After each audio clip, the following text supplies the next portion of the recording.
Hey, what's going on, wrestling fans? And welcome to another edition of the TJ Knows Wrestling Podcast. Thank you so much for checking out the podcast. And on this edition, we're going to be talking about the Royal Rumble. That's right, we're going to be talking about the 2021 Royal Rumble. This is not going to be like one of those shows that you normally would see where, I tell you everything that happens and all that kind of stuff. I think we have enough podcasts and enough YouTube videos that'll go ahead and break everything down for you. This is me giving my honest opinion about what I saw. And for those that don't know and probably haven't been following the TJ Knows Wrestling podcast, I've been a wrestling fan my entire life. Okay. I'm 34 years old. I've been watching wrestling about as far as I can remember. Let's just say 4 years old. So about 30 years, I've been watching wrestling. I've been a wrestling fan. So this is coming from an extremely passionate place, a lifelong wrestling fan. And we're going to be talking about the Royal Rumble 2021. So what did we learn? Right? What did we learn from the Royal Rumble? All right. Let's go ahead and start with Shayna Baszler, Nia Jax, Asuka, and Charlotte Flair. Okay. Charlotte Flair, Asuka lose the tag team championship, the women tag team championships to Shayna Baszler and Shayna Baszler and Nia Jax. And, it's pretty obvious that was going to happen. All right. Charlotte Flair is not a tag team specialist, okay? She doesn't belong anywhere around the tag team championship. She is a one-woman show, so that didn't surprise me at all. It was all about the shock value, Charlotte Flair coming back and teaming up with Asuka, but we all know that Charlotte Flair is a one-woman show. She's going to eventually find her way back to the championship some way, somehow. I like the fact that they're allowing her and Lacey Evans to have a feud. That's something new. And I think that's something that Vince McMahon really loves. Two tall blondes that are really built, going back and forth against one another. So that's very interesting. I think that's probably going to get cleared up. I don't see a WrestleMania match. And if it is, I can see Lacey Evans and Asuka being a part of a triple threat match with Charlotte Flair. For some apparent reason, Vince McMahon just loves to put Charlotte Flair in the main event, even though sometimes Charlotte Flair doesn't need to be in the main event, but he seems to find a way to put her in the main event some way, somehow. Any way he can possible, Charlotte Flair is going to end up on a WrestleMania women's main event. So didn't surprise me at all that they end up losing the tag team championships to Nia and Shayna. That gives them something to do. Don't know what they're going to do, but it is what it is, man. They move on, and they find another tag team, probably Mandy Rose and Dana Brooke, that they can possibly relinquish the tag team championships. All right, then you have Carmella and Sasha Banks. All right, Carmella and Sasha Banks. It was a good, decent match. All right.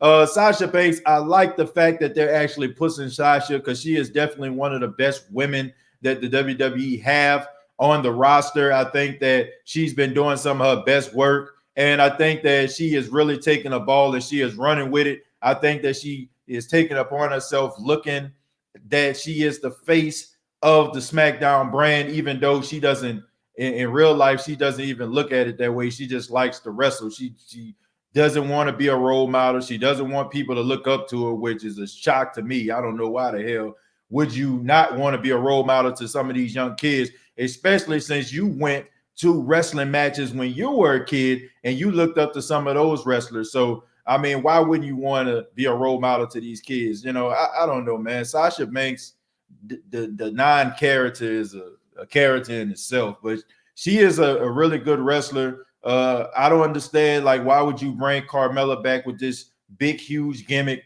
and you're not going to put the strap on her? I would have thought that Carmella would have won this match. Not mad that Sasha won, but I just felt like it's just a waste of time that you would allow Carmella to have this gimmick and not let this gimmick pay dividends for her. Okay, so maybe down the line she'll end up winning a championship. Even her being in a women's Royal Rumble, it was a joke. So I don't know what's going on with that. Hopefully they can kind of fix, and to kind of retool the Carmella gimmick that she has, because it's really good, man. I mean, she has people attention. I mean, she's beautiful. She's captivating. She plays it really well. You can tell that she believes in the things that she's saying, and she carries herself, you know what I'm saying, like a combination of, you know, like this, you know, this prick, but at the same time, she knows that she is better than everybody, which I can, you know, I can feel you on that. You know what I'm saying? I can feel you, you know, understanding the gimmick and trying to make it work for you. I also like the regional dynamic, the sommelier, you know what I'm saying? The guy that's supposed to be like a heavy or something like that. I like him, you know what I'm saying? He's extremely charismatic. So they make a good 1-2 punch. You know, but sometimes I just feel like, why does Carmella always have to have somebody with her? I just never understood that. Like, Carmella always is with somebody. It's not like Carmella struggles on the mic. It's not like Carmella struggles to try to get a character over. I just don't get why they always put someone with her. But I'm not mad, once again, that they put her with Reginald, but I just always find it kind of weird that they always just try to put her with somebody. But I think they're going to fix that. She'll probably end up being in title contention later on down the line. We move on, man, to the Universal Championship, Goldberg versus Drew McIntyre. And this is something that I'm definitely tired of in the world of professional wrestling. These old, washed up wrestlers coming in, taking spots from young, up-and-coming superstars. You know, I hear all the time from people, oh man, you know, well, if the young guys can get themselves over, they wouldn't have to go out here and get a Goldberg or Brock Lesnar. You know, like, you know, I get so tired of that, because that's no excuse. Like, I think about back in the days when WCW was still around, and you had the WWE, and they had a collection of characters. Man, it wasn't the best characters in the world, and most of those guys weren't really, you know, they weren't guys that you would call household names, but they were good, solid workers. And Vince worked really, really hard to push those gimmicks. And he pushed those gimmicks because he understood that they were in a competition. He understood that WCW was breathing down their necks and they needed competition. Okay. And the thing about it is, if he would have been caught slipping, then WCW would have took over. So he really tried really hard to get the workers over. And if you think about it in an attitude era, you would understand that even the guy on the bottom of the card had a storyline that was compelling. You had Stone Cold Steve Austin going at Vince McMahon, and at the same time, you had Al Snow and the Big Boss Man going at it about a dog. But you were interested in all aspects of the show. And I just feel like Vince McMahon has gotten lazy, and I cannot take the excuse that these young up-and-coming superstars aren't good enough to push your brand. But anyway, you got Drew McIntyre taking on Goldberg in about a 5-minute match, and you got Goldberg walking down to the ring who can barely walk, you know what I'm saying, barely kick his foot up in the air. And like I said, man, just walking, talking nostalgia act, man. It's obvious that Goldberg, he blowing up after 5 minutes. He can barely put anybody in the jackhammer. Anytime he puts the jackhammer on somebody, it looked like he about to kill him. And, you know, he's just very unsafe. And I don't understand why you keep on parading this old man out here to take on somebody like Drew McIntyre. But Drew McIntyre end up winning. Goldberg gets his payday, whatever. You know what I'm saying? Like, whatever, move on. You know, I'm just so sick and tired of watching these old guys just come in taking spots for some of these young guys. And then you had the Universal Championship match, Kevin Owens versus Roman Reigns. Roman Reigns right now is the best wrestler in wrestling right now. I don't even think it's an argument. I mean, he is doing some of his best work. It's pretty clear that he's embracing the fact that he's a heel. I like Kevin Owens. He has took his career to the next level. Kevin Owens always was a top tier guy, in my opinion. Good, solid worker. But working with Roman Reigns is bringing something out of him that a lot of people did not see, and I appreciate that. But Roman deserves to have this lengthy title run because he is the guy, man. He is the guy. He is the guy that everybody wants to see. He is the guy that everybody looks forward to on SmackDown. When his music hits, they want to hear what he has to say.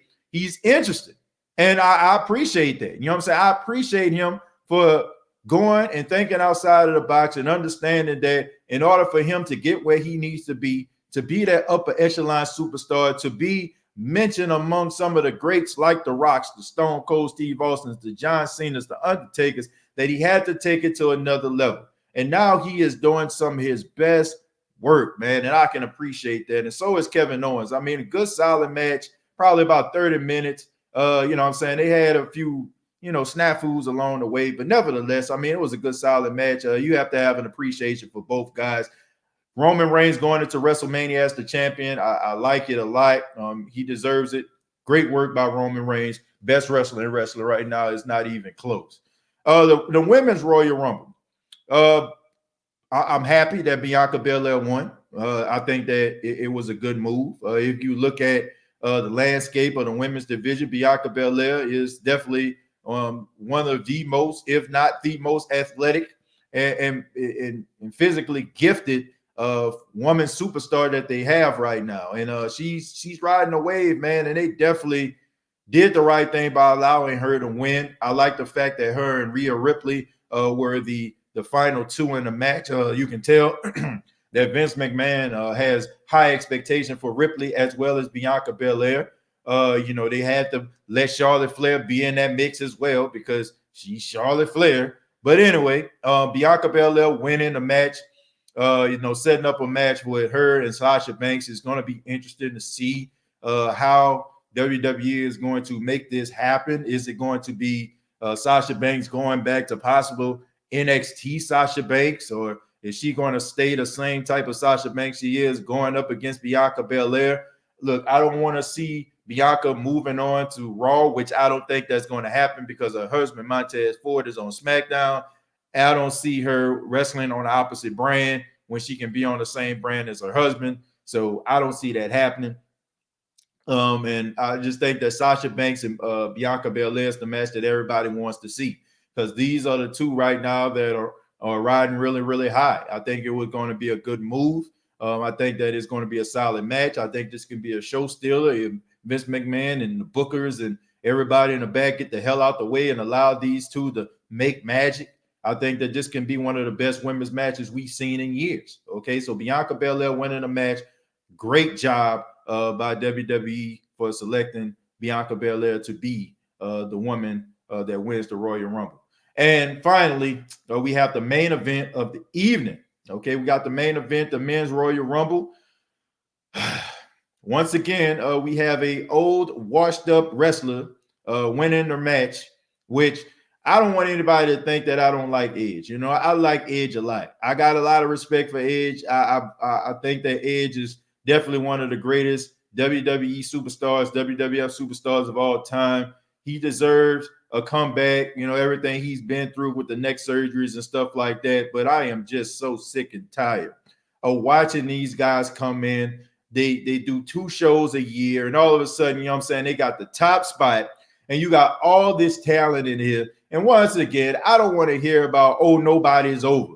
Because if you look at that match, these guys made you believe in them. They made you want them to win. Like you look at somebody like Matt Riddle, like his effort inside of the Royal Rumble made you want to believe that he can win.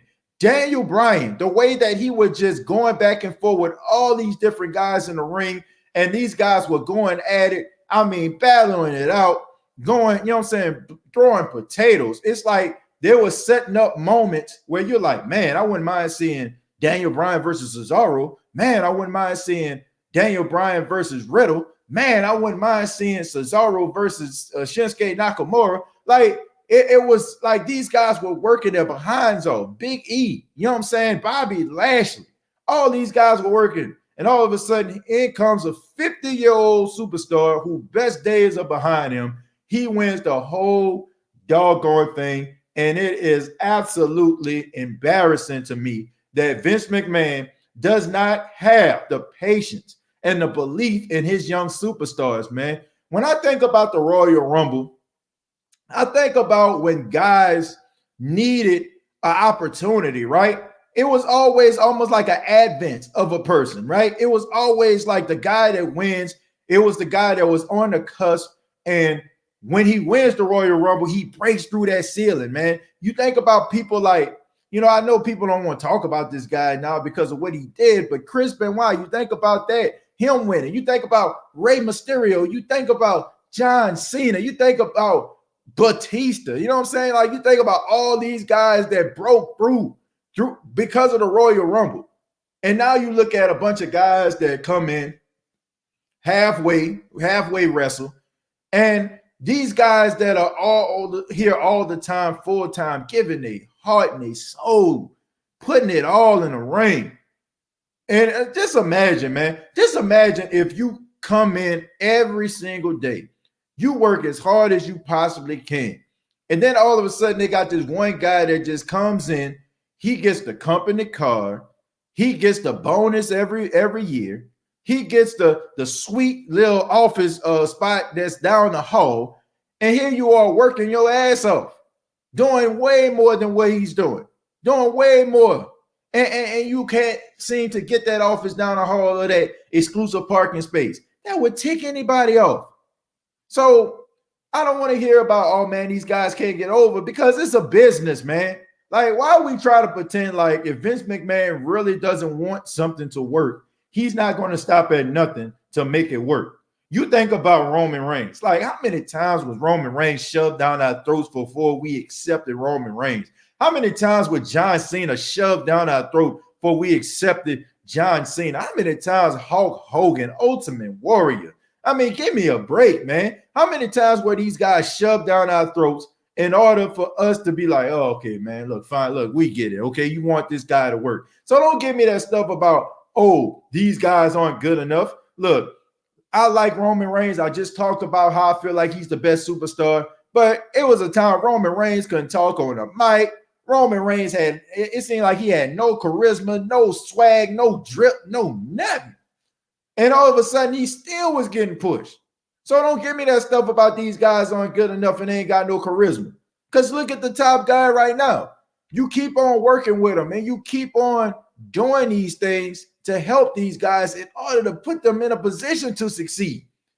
I just think that is such a cop-out, man, that when your ratings are low, to blame these guys and be like, let me go get Hulk Hogan, let me go get Tatanka, let me go get, you know what I'm saying, Goldberg. Like, that's such a cop-out. And it's going to come a time when these guys are going to really get old, and you're not going to be able to use these guys. You're not going to be able to get these guys to carry you over the hump. So why don't you try to elevate some of your younger superstars and help them get where they need to be? I just don't understand it. And like I said, it's no disrespect to Edge. I get it, man. You know what I'm saying? All the things that he's been through. But, man, it would be nice to see somebody like Mustafa Ali get opportunity. It would be so nice to see somebody like Riddle win. Even Bobby Lashley. I know he in his 40s, but even Bobby Lashley or something like that. Like, Edge could easily have a success story coming back, taking on somebody like AJ Styles, and everybody would still appreciate the comeback of Edge versus him about to go into a feud with Roman Reigns. That's right. Spoiler alert. He's going to go after Roman Reigns because it makes more sense, okay? And if you see the setup, most likely it is going to be Edge versus Roman Reigns, and it's going to be Drew McIntyre versus Bobby Lashley. If you look at the way Bobby Lashley was eliminated and how dominant he looked inside of the ring for the Royal Rumble, is a pretty obvious choice. I'm pretty sure they're going to have some kind of ridiculous antics. Maybe they'll probably blame somebody like, I don't know, Cedric Alexander might end up costing Bobby Lashley United States Championship. Bobby mad, he gonna go after the World Championship. And at WrestleMania, you're gonna have Bobby Lashley taking on Drew McIntyre, and then you're gonna have Roman Reigns, going up against Edge, because Edge is the sympathetic baby face who still believes that he has it, and Roman Reigns is the heel that's the prick that's telling him, oh no, you ain't. I'm gonna embarrass you and all this, that, and the third. So spoiler alert, that's what's going to happen. Drew McIntyre versus Bobby Lashley at WrestleMania, and it's going to be Edge versus Roman Reigns for the Universal title at WrestleMania. There you go. That's what's going to happen. It's just sad that we have to have Edge win the Royal Rumble, and these young guys who have been doing everything they possibly can to try to get over, trying to put on really good matches, they can't get those opportunities. they probably just going to end up in an Andre the Giant Memorial Battle Royal and just wasting space, time, and effort, and that those guys can actually get to where they need to be. And that's your Royal Rumble, folks. That's it. That's your Royal Rumble. That is it. Okay. What have we learned? We learned that Vince McMahon doesn't have faith in any of these young talents. And we also learned that he loves Charlotte Flair. We also learned that Roman Reigns is the best wrestler in the world right now. And we just learned that WrestleMania is just going to be, well, you know what I'm saying? Right now it's looking pretty average at best. All right. And before I go, I want to talk about the documentary of Yokozuna. Okay. I encourage everybody to check out the documentary of Yokozuna. I've been watching a lot of documentaries on the WWE Network, WWE documentaries in the past. And I have to say, the Yokozuna documentary that was put out, absolutely amazing. I mean, did an outstanding job. WWE did an outstanding job producing this.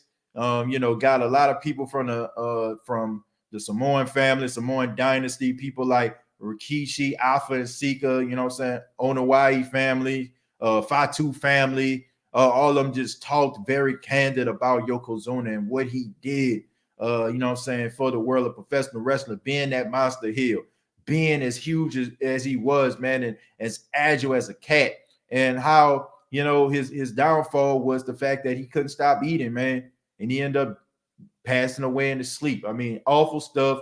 Yokozuna definitely had a lot to offer.